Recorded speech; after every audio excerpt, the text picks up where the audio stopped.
শুনি কপিপতি তত ক্ষণি গতি প্রীতিরে মতি কি মজাই সীতানাথরে কর যোড়ি কহিলে সীতানাথরে কর যোড়ি কহিলে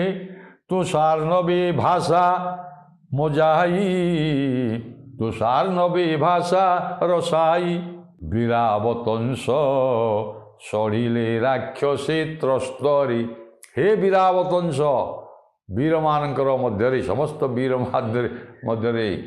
ଅବତଂଶ ସଦୃଶ ମୁକୁଟ ସଦୃଶ ହେ ପ୍ରଭୁ ରାମଚନ୍ଦ୍ର ବର୍ତ୍ତମାନ ଜାଣ ତ୍ରସ୍ତରେ ରାକ୍ଷସମାନେ ସଡ଼ିଲେ ଏ କଥା କହୁଛନ୍ତି କାହିଁକି ନା ଦଶମସ୍ତକ ଅସ୍ତପାଠ ପୁସ୍ତକ ବର୍ତ୍ତମାନ ରାବଣ ଆମେ ଯେଉଁ ଚିନ୍ତା କରିକିରି ଏଇଠି ସମୁଦ୍ର ତୀରରେ ଆସିକିରି ରହିଛେ